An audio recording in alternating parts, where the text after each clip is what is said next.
Okay, all right. So this was the one that I was trying to bring to you, and that I said that I am hoping to be like half an hour or something. And I think this one is kind of like fully voiced acted, which is kind of good for me because I don't want to strain too much my vocal cords today. Since yesterday was kind of like insane. It was like 6 hours of me just talking. Um, so yeah, this one actually today was like this. Today, I had like some issues with the demos, and this one I tried to. I was totally like, okay, let's just play this demo on Steam, and it's not working. The Steam demo of this game is not working. I mean, for me, but I think it's because I'm in Europe. I don't know if you are like in America or some other place, if you are going to have issues with playing the demo of this game on Steam.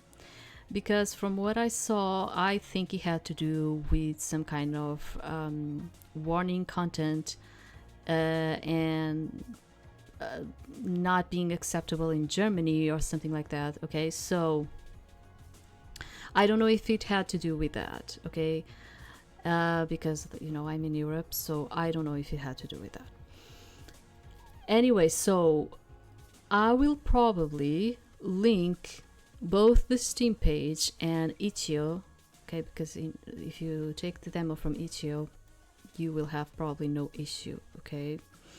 This one is totally out. Let me just see it because I don't remember. Yeah, this is totally out. It's from 2023. Developer Jellyfish Parade. And the story, what this game is about, is Aureve. I think it's Aureve. Yeah, it doesn't have any accent, so I would say Aureve. Aureve is an android content with a life of weaving silk tapestries alongside her master. But when he dies, his family sells her off due to her being a rogue, a self-aware android. Thrown into a new home of refuge for rogues, the newly freed Aureve must find her place amongst them and answer the question once and for all: how does one weave a new identity when the strings to the old have been cut? Inspired by the lore from beloved fairy tales, Belle Automata is the journey of an android reinventing herself. Join Aureve and the others as they forge their own path, dealing with love, self-acceptance, and grief for a life left behind. And it says it has like 10 hours of gameplay in its fullest. Two romanceable characters, Victor and Nightmare Prince. Okay, let's take a look in here. Oh, okay, but you do have others in here. Oh, it's because they only released the Chronicle 1. Okay, I'm seeing it. So apparently this has like several chronicles, and they only released the first one. And the first one only includes 2 guys. Okay, then you have 2 more on the Chronicle 2, which it's not out. And the Chronicle 3 has another guy. And maybe a secret one. We don't know, right? So I'm just going to leave it in there for you. I don't know if I need to read something. I do not suppose, because I think the main character has voice acting too. So let's see it. I remember the first time I opened silicone-coated eyelids to see my master. Oh wait, I didn't put this on an auto kind of thing. Oh, let's see. Okay. Oh, I think that worked. I managed to get her booted up. Those were the first words he said to me. What's your name? You machines have names, don't you? I am the Dreamweaver, Model T95. No, he said. A name isn't a set of numbers and letters, it's... The definition had immediately come to mind, so I recited it out loud, droning the words flatly. A word or set of words by which a person, animal, place, or thing is known, addressed, or referred to. That's right. So, what's yours? The memory of staring at him blankly is so clear that I can practically see him in front of me, even now. I do not have one, I'd replied. Well, that doesn't seem right. How about this? I'll give you one. Fair warning, though, I haven't named anyone since my kids were born. And then he did it. He called me Aureve. I loved him like a father. I was like, is it Aureve or is it Aureve? My master. No. My father was a weaver of traditional silks. And I was the machine that worked tirelessly at his side. For decades, we weaved the highest quality of silks alongside each other. We were creative soulmates. Every thread I wove matched him in every way. Maybe it's because of that, because my master treated me like a person, that I became this way. Alive, sentient, sapient. So you can imagine how I felt when his family said those words that I will never forget. That old Dreamweaver model? I guess we can auction it off. Grandpa's had it for so long that I doubt anyone would want it now that he's passed. And it, not a person, but a thing. A thing to be given away without any input of her own. And here I am, outside the home of my new master. Oh, I reached into my pocket for the invoice I was given to deliver to him. Scanning the page, I come to a spot where it mentions my purchaser by the online handle. The Nightmare Prince. The name doesn't give me much confidence in his having a kind personality, so I focus on my surroundings as if I can glimpse some part of his personage from his home. The building is large and modern, with sprawling water on either side of the main path to the house. Colorless with darkened windows, I cannot help the fear that weighs down my chest. I've stood here for an hour, unable to run away, but unable to enter either. What would my old master say? He would say, "Breathe, Aureve." So I do. My chest fills with air, but I admit that it doesn't really calm me. I suppose breathing is just one of many human habits I copied from my former master. I fuzz with the edge of my dress, trying to keep calm, but even so, I can hear the fans that keep my central system from overheating, spinning at maximum speed. Master, I wish you were alongside me.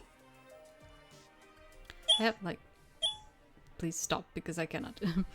But then, if my master were still living, I wouldn't be here in the first place. Yeah. So it's kind of like making more sense to me. Like, Aureve. It has to do with dreaming. It's a French word.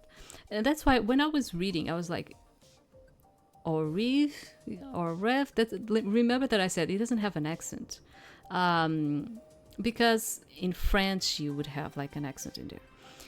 But now that I'm thinking about Aureve, it makes sense now. Okay, I think I'm understanding that part at least. I kind of want to continue putting the auto, but then I need to read really fast. Okay. I shut my eyes. There's gotta be a bright side to this situation. So I'm still in one piece. I have a new life now. I take a moment to calm down. What's something I can be glad about? I mean, she's still in one piece. If they didn't really like her, they could have sold her into pieces, but they didn't. It's true that she has a new life now, but let's do it like this. At least his family didn't have me processed into scrap. Yeah. It's a low bar, but it's one I find acceptably comforting. If my new master wanted me for parts, I'll already be in pieces. It's a strange thought, but one that encourages me. Comparatively, maybe the Nightmare Prince isn't so bad after all. I'm delaying, aren't I? My fingers over the doorbell. Once I press this button, there's no going back. Let's do it. I press it lightly with trembling fingers, then shut my eyes. I want to believe that my new master is kind, but instead I just feel dread.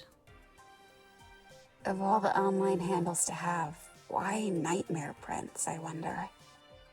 Wonder away.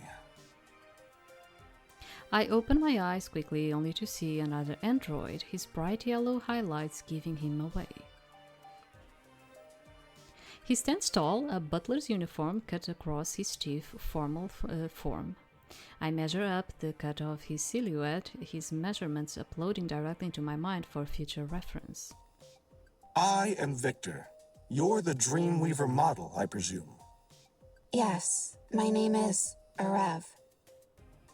I reach into my pocket with my proof of receipt. Your master purchased me, but I'm afraid I don't know his name. Victor barely glances at the slip of paper. You won't be needing that for much longer. Toss it if you wish. Toss it? Throw it into a fire. Or, since we haven't one at our disposal, rip it apart. Whatever way you think of, just be sure to destroy it. I blink once, then twice. My eyes drift downwards to stare down at the receipt. This is proof of ownership, and he wants me to destroy it. But without proof of purchase, I could run away. People would be none the wiser. Isn't your master worried about that? Victor shrugs nonchalantly. The most prudent response is, where would you run to? But even that aside, it is still your choice. My master requested that I deliver that message to you, and so I have. It is up to you to destroy it or not. Up to me? Looking down at the paper, I'll hold it in my two hands. If I destroy this paper, then I will own myself. I rip it in two. The sound more satisfying than I imagined it would be. I toss it into the water below for good measure. Looking bemused, Victor begins. Your digital copy has also been destroyed. Now then, follow me. As I walk behind him through automated doors, my nervousness swells like a balloon. The acceleration wears off as soon as I am in the house. Will I meet my new... well, not master. I suppose with no proof of purchase, I have no master now. My new... Employer? I echo him, employer. The word feels like something precious on my tongue. Yes, employer. Will I meet my new employer soon? You will not, no. Greeting guests is my duty and mine alone, and you have been greeted. Now, on to the rules of the house. He holds out his hand. If you would allow me. Allow you to... what? Give you the house rules. Have you never shared data with another android before? I shake my head slowly. It's been a long time since I left the workshop, and longer still since I worked with another android. Instead of replying and making a further fool of myself, I take his hand. Right away, a small light begins to glow between our clasped hands. The data packet he sends immediately flashing before my eyes. I quickly run through the new information. The list of house rules from the data transfer isn't very long, but two of the rules strike me as particularly bizarre. Do you have any questions? I do. I stare at him. Such as? Rule number 1. I must never try to see the Nightmare Prince. And that's not all. Rule number 7 states that I must never enter the Nightmare Prince's room for any reason. And another thing, you only refer to him as the Nightmare Prince. Doesn't he, have a real name? Victor stares at me coolly. He does have a real name, yes. That is merely what he prefers to be called. Aside from that, those are statements. not questions. These rules make it seem like I'll never meet my employer. That's because you will not. That's not strange to you? No. In any case, I am not completely certain why my master has chosen a Dreamweaver model for purchase when we do not have a loom here. As such, until he gives me a list of duties for you, you are free to do as you like. In the meantime, I will be cleaning. I have a choice? Lynth is my former master and I worked together for many years. Our work was always the same. Weaving silk tapestries of unrivaled skill for purchase. Oh, it's too much fast for me. I am trying, but sometimes it's fast because I screw up. Okay, yeah, I screw up in there. Weaving silk tapestries of unrivaled skill for purchase day in and day out. I never had to think about what we would do, I always knew. If I have a choice though, then I'll choose... Yeah, sure, you can help with the cleaning. I can help you. After I finished weaving for the night, I always swept the floor of our workshop. Besides, cleaning could be calming in a way that other activities weren't. Oh? Assisting me? How unexpected. He looks torn for a moment. I look at him in surprise. Do you not want my help? If you are efficient, I do not mind it. No. Are you? I'm pretty good at sweeping. Just sweeping? Just sweeping. What about dusting, mopping, bleaching, vacuuming? Just sweeping. Victor shuts his eyes. I wonder if your assistance is more trouble than it's worth. I echo him from earlier. Wonder away. I smile, trying not to feel amused. It's the first pleasant emotion I've had today, so I cling to it. Am I trouble then? Victor's reply is matter-of-fact, but not unkind. Yes. I nod slowly, still smiling. In that case, I suppose my brand is intact. I'll get out of your hair just this once. I tease lightly, but actually I know how it feels to have your work mangled by someone who isn't as experienced. Right as I turn away, the doorbell rings aloud. Actually, if you don't mind, will you answer that? It just got in, dude. I look at him in surprise, but he nods as if to confirm that he'll like me to do it. I drag my feet a little as I arrive at the door, unsure of what to say. I look through the peephole on the door. It's a human? I try not to panic. How does an android that can think and feel answer the door? You know, I was like looking at the situation and I was like reminding myself of when I got my internship in the marketing. The company where I went, it was like a family company, kind of like, you know, we were just like at maximum we were like 10 people. And I like the way she felt right now, it was kind of like me the first day that I went there. And I got in there and they were just like setting the computer for me and doing like things like that. And suddenly they are like, the phone started ringing and they were like, oh, you can answer. I'm like, what, excuse me? Like, you know, my first day, I knew nothing about the company. I knew nothing about our products. Like, I was just like in there because from my course, I was sent there to do my internship. It wasn't even something that I considered. It was like they sent me in there. So I was like, what? Like, I just got in here, dudes. I just got in here. I have like no idea what you want me to do. And you're just telling me that it's fine. I can just answer the freaking phone. Yeah.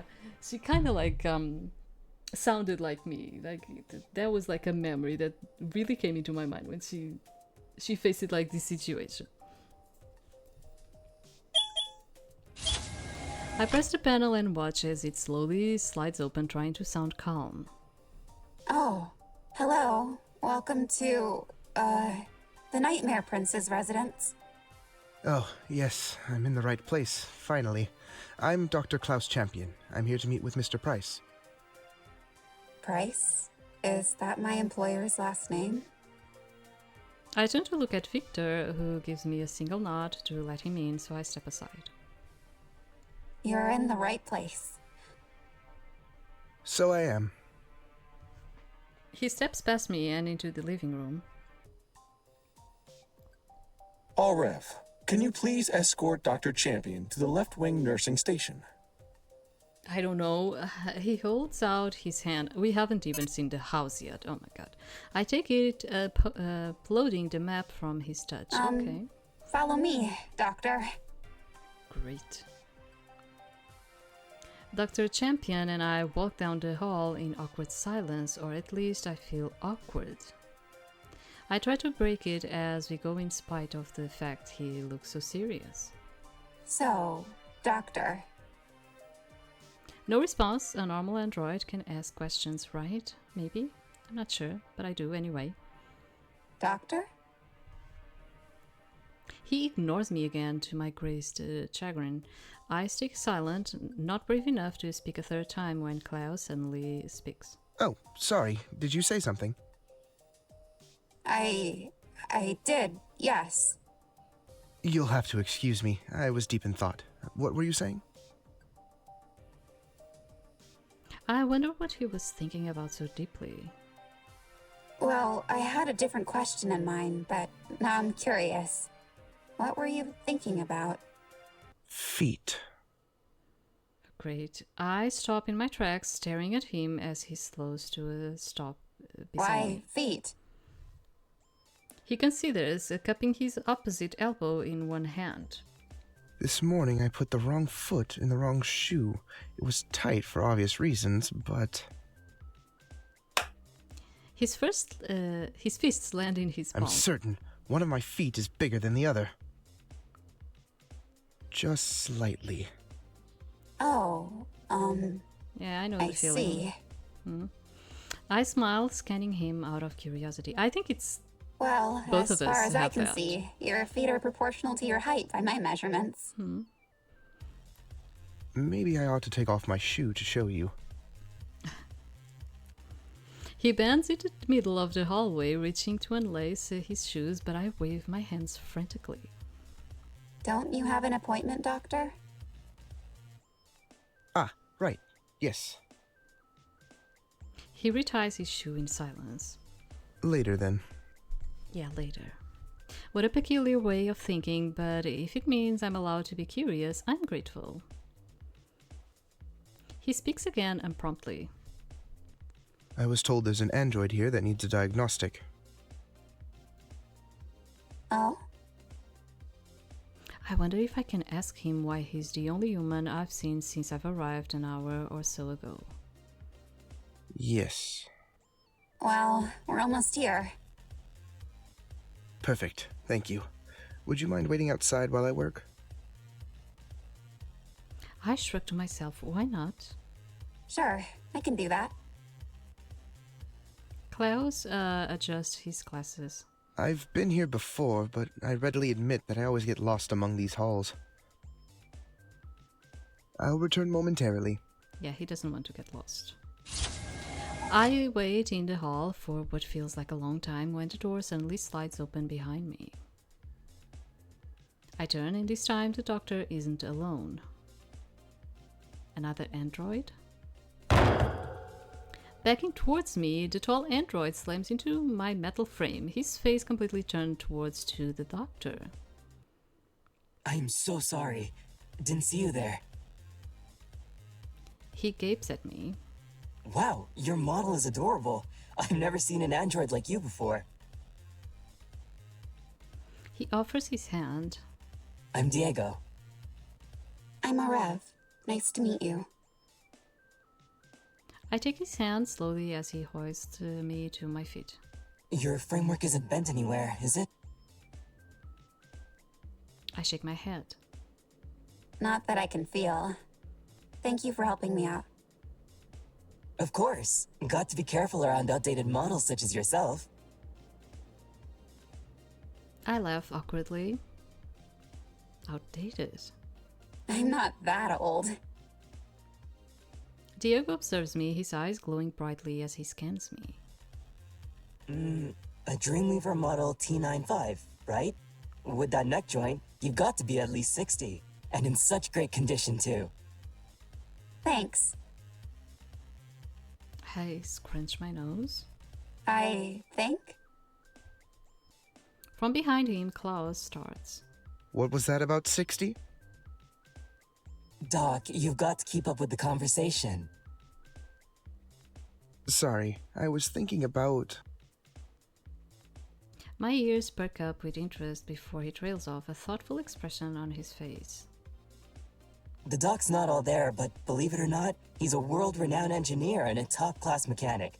If you ever have a bolt out of place, Dr. Champion can fix it up in no time.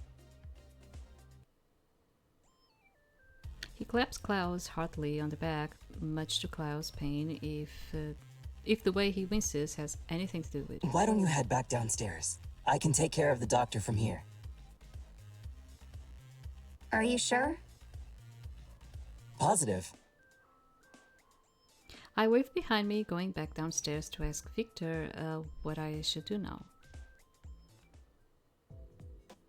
I return downstairs to the room where I first met Victor.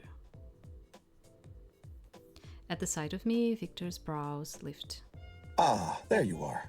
What took so long? Were you settling in your bedroom? I have a room? Instead of replying, Victor sighs. I'll show it to you once you get back. Back from where? The elder brother of the young master has asked to speak with you in the garden. Just like that, any comfort I felt before drains out of my body. The elder brother of the young master, what does that make him to me? You're still standing there. I'm aware. To my surprise, Victor's eyes turned kind. Are you feeling unprepared? I am, yes. Take a moment to gather yourself. Roman is not an impatient man. With those few words, he turns away and continues cleaning. That's surprisingly encouraging of him. I take a few more minutes to gather myself before heading off to meet my employer's elder brother.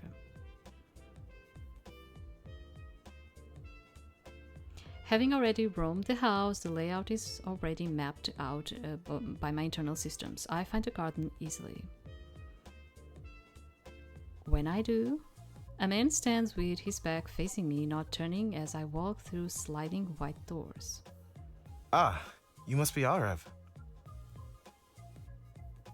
The unfamiliar stranger turns towards me, his pierced ears glinting under the full might of the sun. I scan him from top to bottom.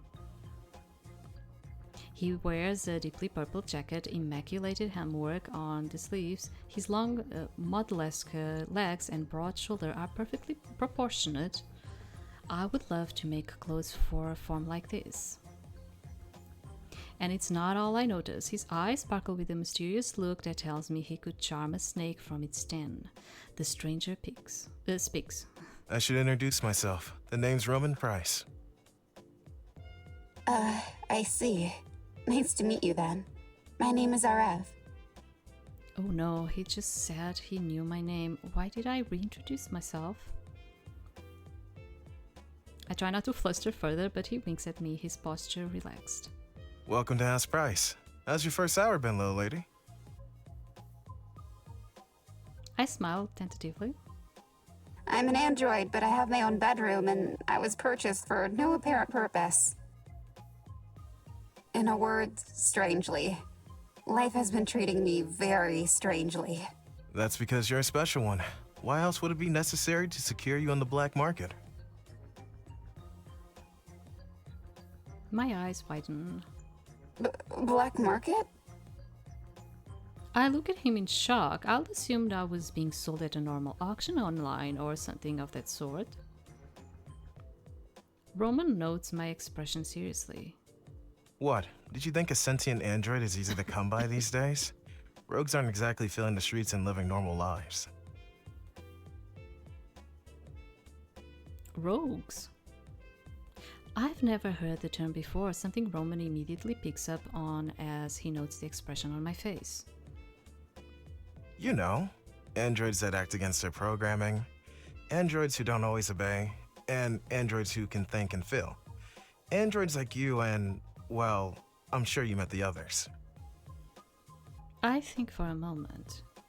Like me? Yes, rogues like you. Not all rogues are self-aware, but the ones who are definitely qualified. Roman steps towards me slowly before reaching out a single hand. I wince as he reaches for the top of my head, but to my surprise, he plops it right on top of my shoulder and pats me there lightly instead. You're special, just like my brother. You're different from the people, or in your case, androids around you. He chuckles warmly. And that's not a bad thing. Roman clasps his hands together. In any case, I'm hoping you make a home here. There's a quiet beeping sound. Roman checks his wrist, turning off the alarm. Sorry, I wish I could stay, Aureve, but I gotta get going. I'll be checking in on you periodically. With that, he turns to leave, but I head after him, determination in my steps. I grab the edge of his jacket sleeve, stopping in his tracks. He lifts an eyebrow, his eye is curious. I want to ask him why there are so many androids here and if they are all rogues, so I do. Are all the androids here rogues? I think you can discover the answer to that question yourself. Relax, Aureve. Find your space here, and you'll be happy. Roman offers a hand for me to shake. I've never shaken a human's hand before, but it feels very, I don't know, real. I promise. I reach for it, this time without the hesitation I felt when Alden ripped apart my proof of ownership. This time I am determined to embrace being free. Roman leaves me alone with that thought. Find my space here, huh? Well, the first thing I'd like to do is make myself useful.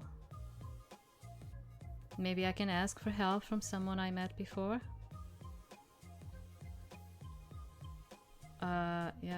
Okay. Yeah, because, like, I noticed that with this one, and it's kind of like the thing that it's kind of sad, which is like the game.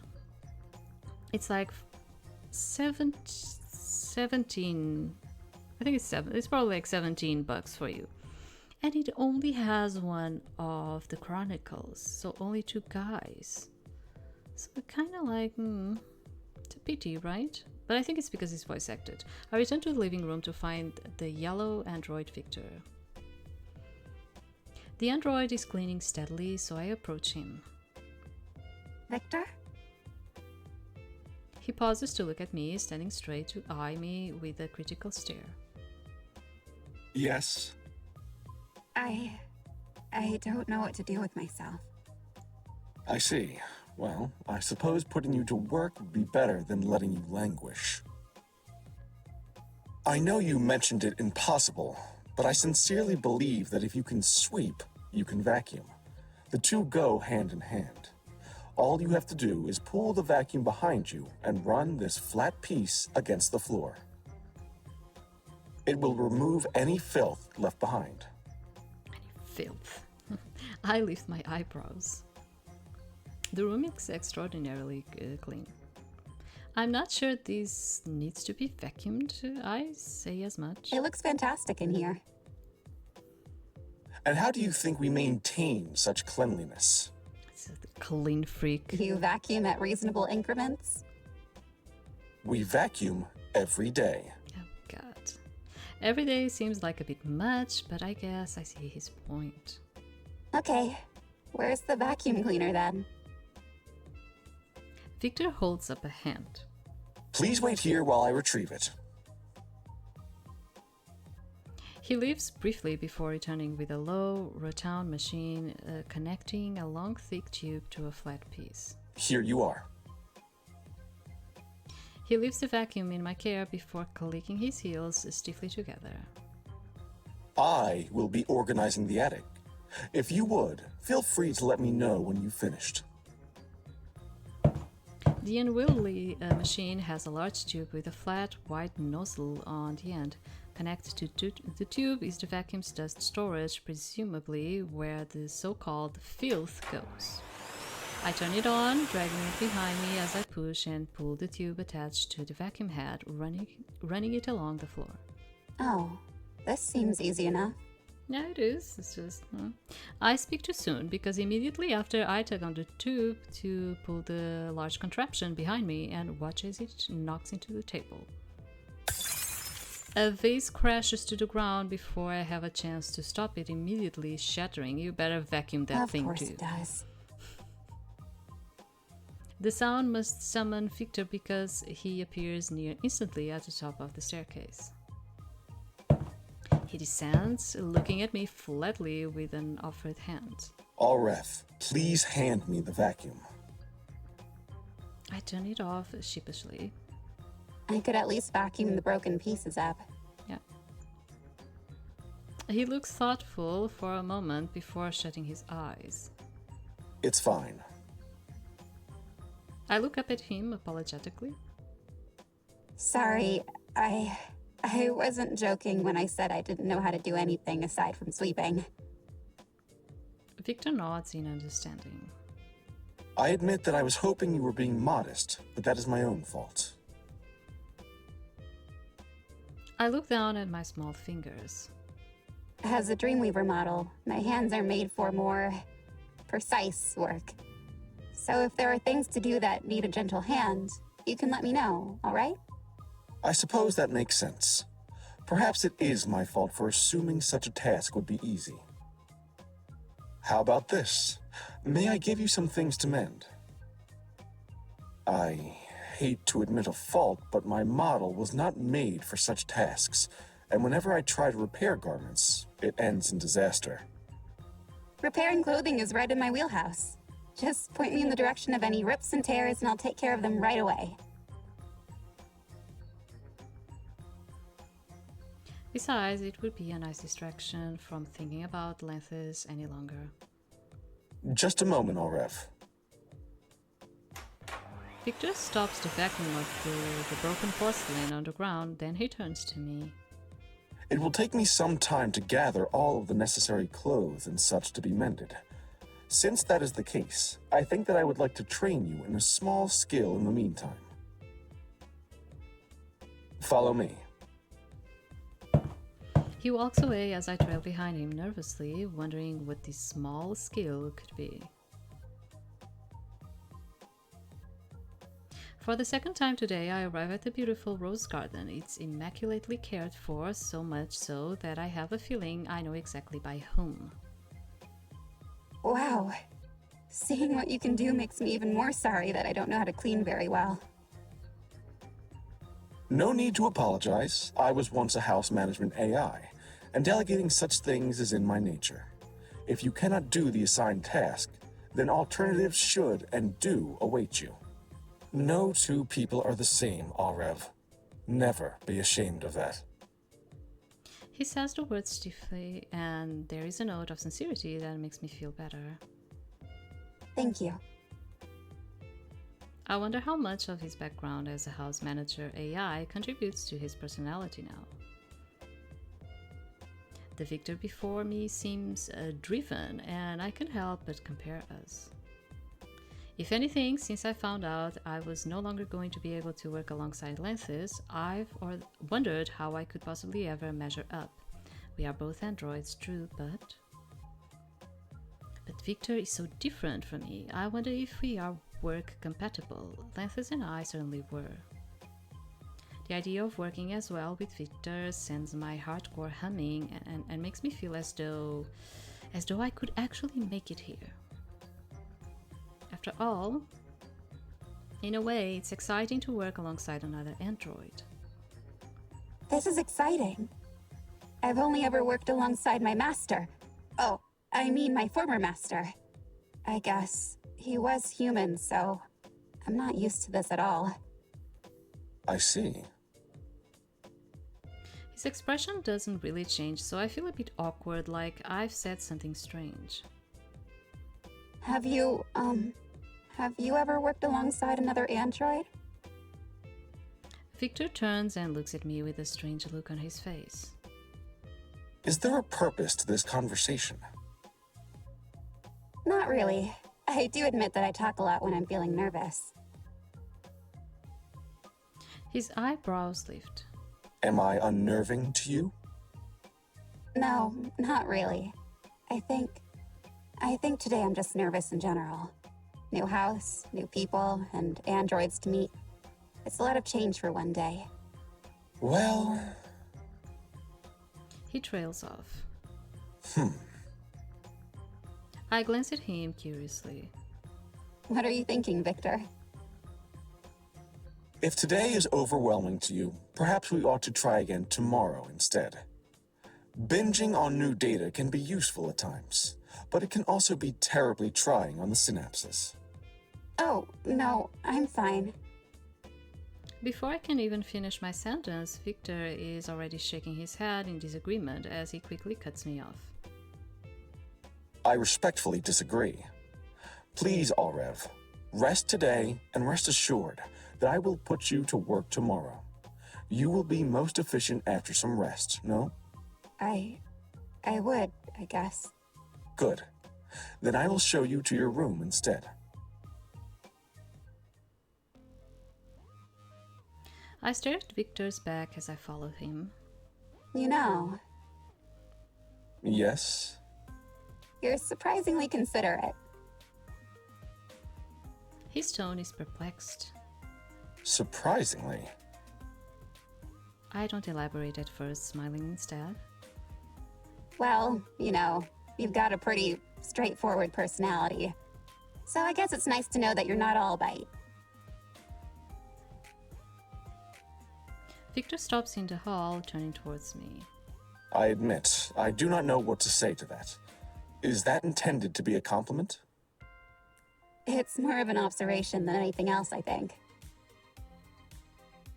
I see. I can tell he is still musing over it when we arrive at the door. Ah, in any case, welcome to House Price. This is your bedroom. The door slides open swiftly. The room is spacious, so spacious that I can't help but wonder what all of this is for. Why do I have a room? Your new employer has requested that you be given conventional comforts to adjust here. After all, even a free android needs shelter and clothing. Would you not agree? Oh, I agree, all right. It's just so strange to me. Victor smiles thinly. Well, hopefully you can adjust to being treated like a person. It's very...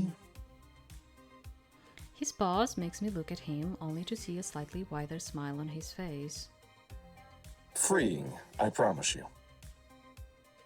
I wonder at the expression. I think to ask him about it, but before I can, Victor opens his eyes, pinning me into place with his heterochromatic gaze.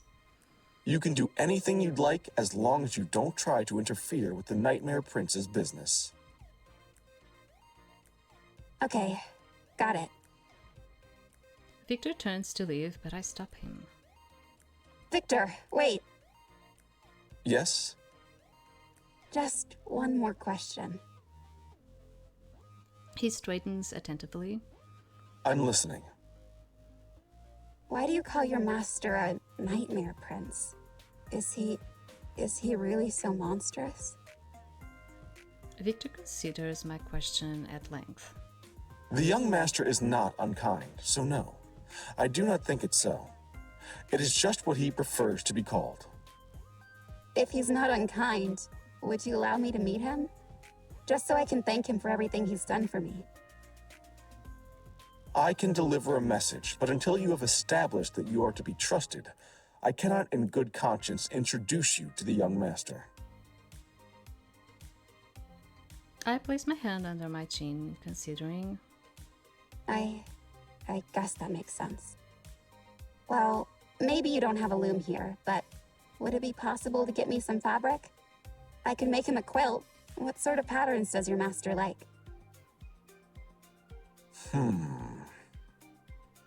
Victor looks thoughtful for a moment. When he was a child, he wanted a certain pet, but they can only be found on Earth. Still, I suppose dogs are his favorites. Okay, great. I'll embroider the edges with these, dogs. I've never seen one, but I wouldn't mind doing a little research. Be sure to provide a supplies list, will you? I salute him cheerily. You got it, boss. I'm not your employer. I look at him strangely. It's an expression. Ah, He looks awkward for a moment before bowing neatly. I'll be taking my leave now, but if you need any assistance, please use the intercom. He gestures through a small panel on the wall. It is pressure sensitive, so it will pick up your hand. My eyes widen. Pressure sensitive instead of temperature sensitive, that's perfect for an android hand. This prince has thought of everything. I think to say so, but when I turn around, Victor is already gone. What an interesting android. Are all rogues like him? I consider for a moment. Well, if I'm a rogue, then I suppose not. Still, I consider quietly picking around the empty room. It's spotless clean, and I can't help but wonder if Victor is the reason for that. A former house management android. I wonder how he ended up in House Price and how long he's been here. My curiosity about Victor aside, I should really get to know the house. I take a seat on the bed and instantly feel power flood in my body. Shocked, I quickly stand. Turning around, I observe the bed carefully. I've never slept in one, of course, but to see such a human oddity transformed for android use is something short of incredible. This isn't just a place to rest. It's a power station. Amazing. I'm dwelling on it when I hear a knock at the door. Hello? Victor's head doesn't poke through, so I go and open the door directly. To my surprise, though, there in the hallway is yet another android, one that is distinctly not Victor. He stands tall with a beautiful overcoat, perfect stitching along the hems. I'm Zafir, and I'll be your neighbor, just down the hall. Oh, hello, Zafir. Nice to meet you. I'm Aureve. A lovely name for a lovely android. He looks expectantly at me as though I'm supposed to say or do something. I'm not sure what he wants though, so I smile unsurely. Yeah, his name is Heart for me though. Thank you? Zafir pauses for a moment, then smiles awkwardly. In return, I'm going to forget. His Well, name is Heart. my room is always open if you want to have a jam session. I look at him in puzzlement. Jam? I do a quick search and come up with the food results. Ah, jam. I am certainly an android that creates things, but I'm afraid not those kinds of things. I have no idea how to make jam. Sorry. Yeah, it was another type of jam. Zephyr Not- walks. Not that kind of jam, Aureve. I mean like a music-making jam. Because I'm a musician? Oh, are you? That's nice. Yes, quite a famous one too, I'll have you know. Have you never heard of me, really? Sorry, Zafri. Oh, I mean... Zafri? Did you just call me? He deflates for a moment before sighing aloud. I guess being world famous means nothing anymore these days. All of that work, only to be forgotten as soon as the next upgrade slides on by. I don't have the heart to tell him that I didn't forget about him. How could I, when in reality I've never heard of him in the first place? Well, it's cool. I'm still happy to meet another rogue. Same here. We stand there awkwardly for a moment. In any case, I'll get out of your hair. He looks at it. Of which there is, a lot. I tug on one of my braids, self-consciously triggering laughter from Zephyr. I meant that as a compliment. Let's hang out another time, really. You can usually find me in the library. I'll show you the ropes around here. I smile, excited to have another android to draw close by. Okay, thank you. May I ask you a question? Shoot, Bluebird. The nickname throws me off guard, but I don't acknowledge it, not wanting to lose focus on my question. Who else lives here? In the Eastern Wing is me, you, and Diego.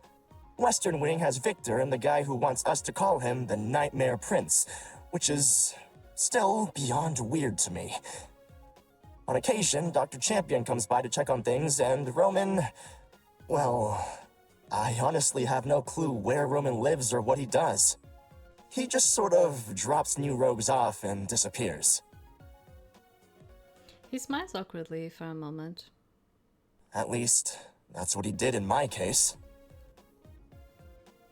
I muse over the words thoughtfully, one human assuming the Nightmare Prince is human, and 3 rogue androids, all in the same house. I wonder how the others ended up here, but I can't bring myself to ask such a seemingly touchy question.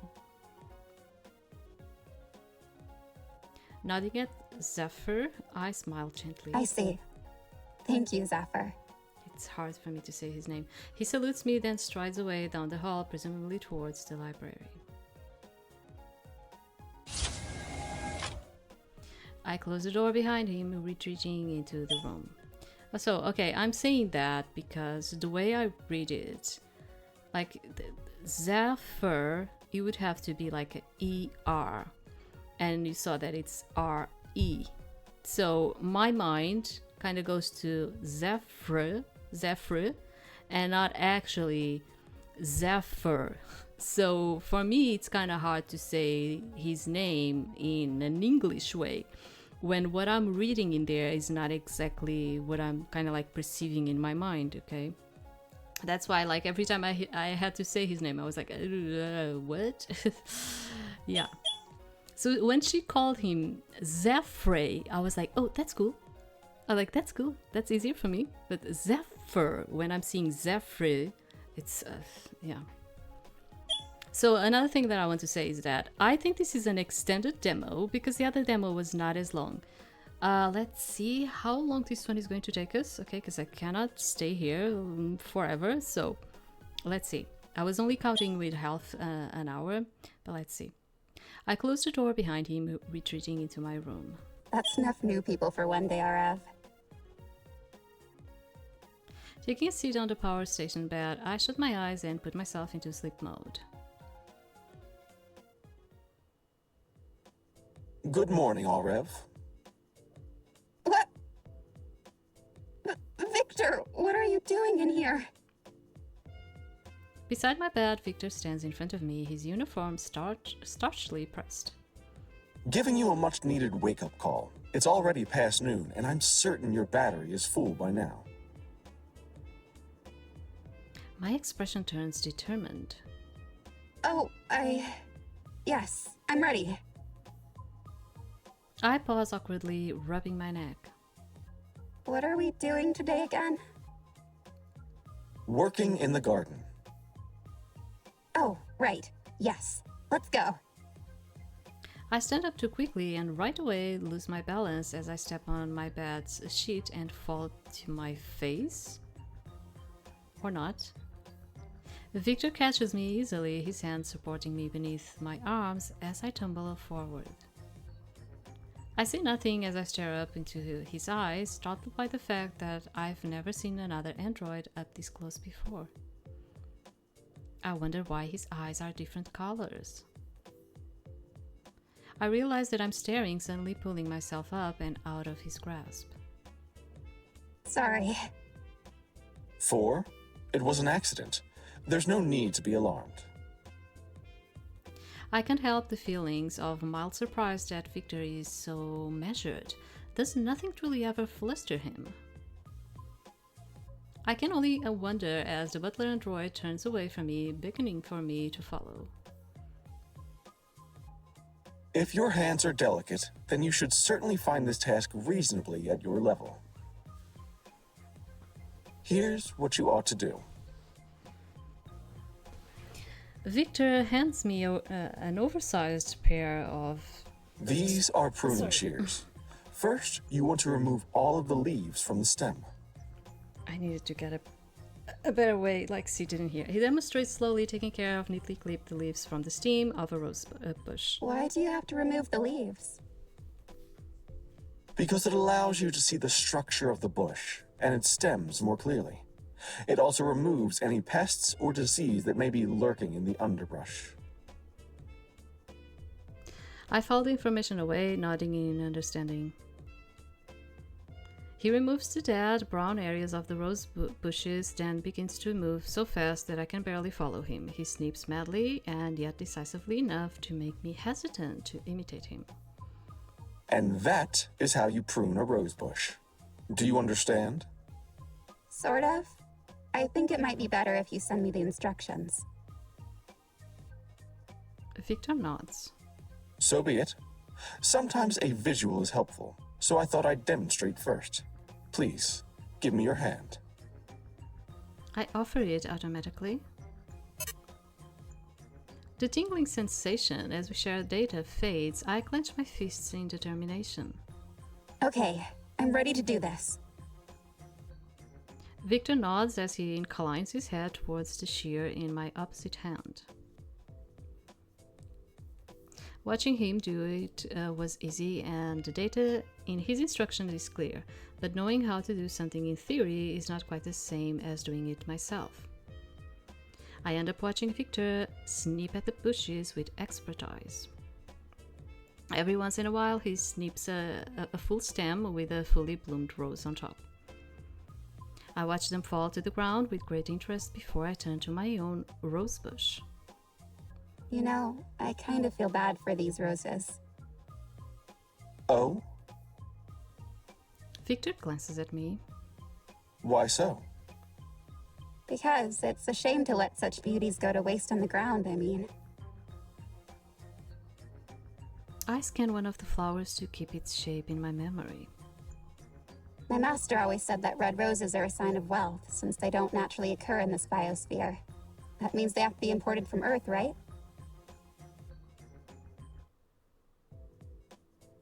Victor's eyebrows lift. You are correct that red roses are rare. Still, excuse my saying so, but it is just a flower. Why would you pity a mere rose? I smile at him.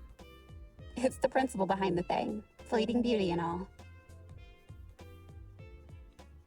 Victor tilts his head. Oh, never mind. Laughing quietly, I go back to pruning steadily. Victor, I think you need to have more of a heart. He replies dryly. I'll certainly keep that in mind. I can feel the breeze on my skin, the sun warming the synthetic strands of my hair. I've never labored physically under the sun before. It feels strange, in all honesty, but also bizarrely satisfying. Kneeling in the garden, I snip carefully, knees in the soil. I pause to look down at my hands. I can see the dirt in my joints and wonder for a moment how I'll get all of it out. I usually take my maintenance very seriously, and I can tell that removing the dirt of today's labor is going to take a while.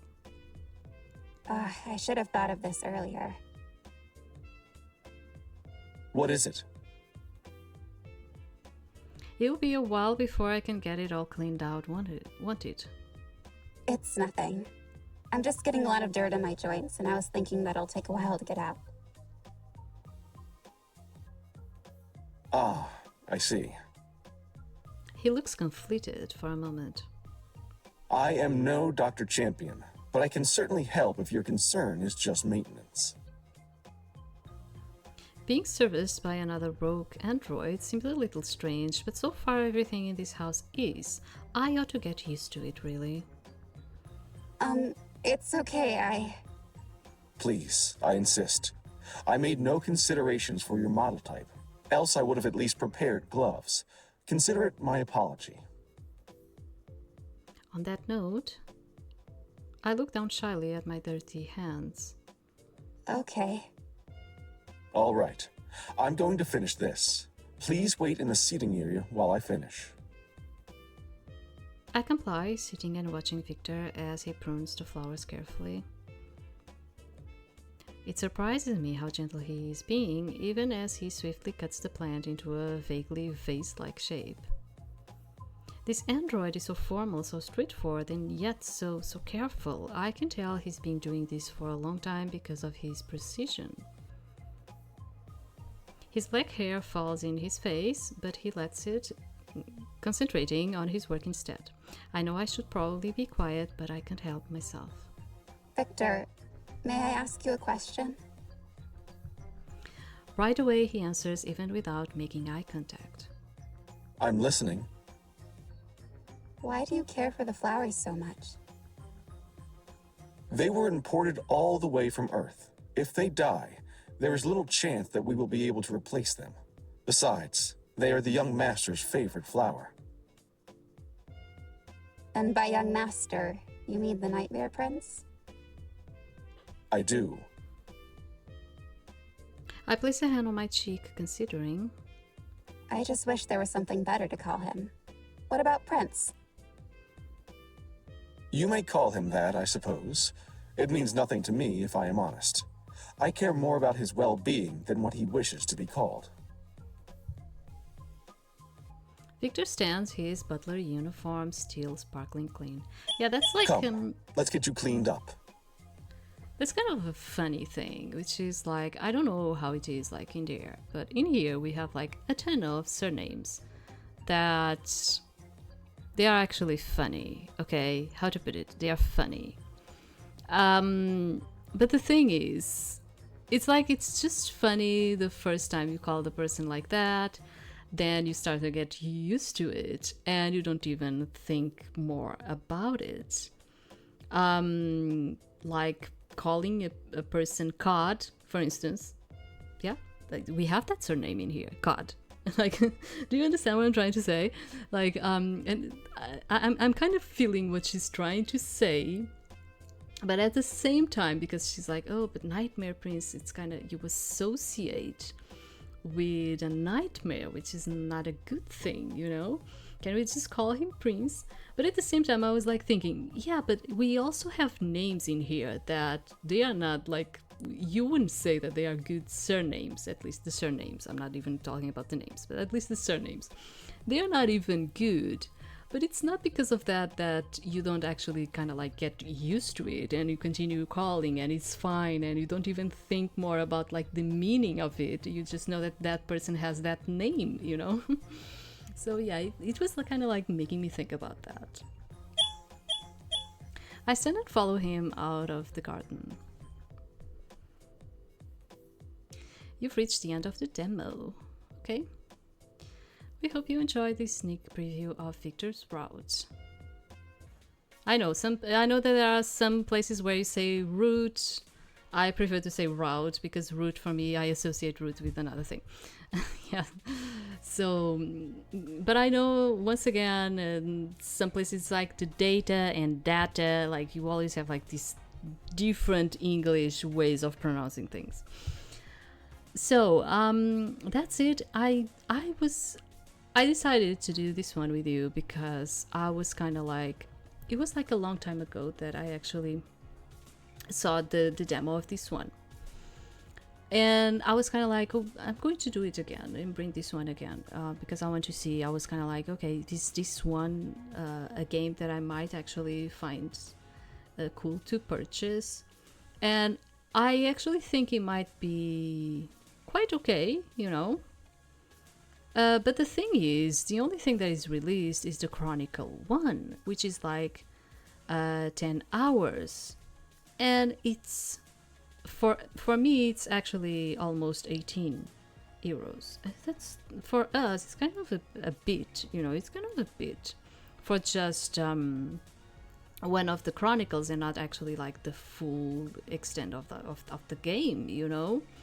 So I'm kind of like, I don't actually know. But it was cool because, you know, it has like voice acting and all of it. Although, yes, they are supposed to talk in a very Android-like manner, you know. Yeah, it was cool. So I'm going to leave the links down below. And I probably need to put the itch.io one too. Since the Steam one is not going to work for everyone. And I feel like this one was an extended demo. The other one, I think it was even less in terms of the length. So that's it. And for today, we are going to stay in here. And I'm just going to bring something new tomorrow, okay? Because I'm already tired and I need to stop a bit. I'm still not fully healed from my situation. So yeah, we're going to stop in here and we continue tomorrow, okay? Thank you very much for being in there. Thank you.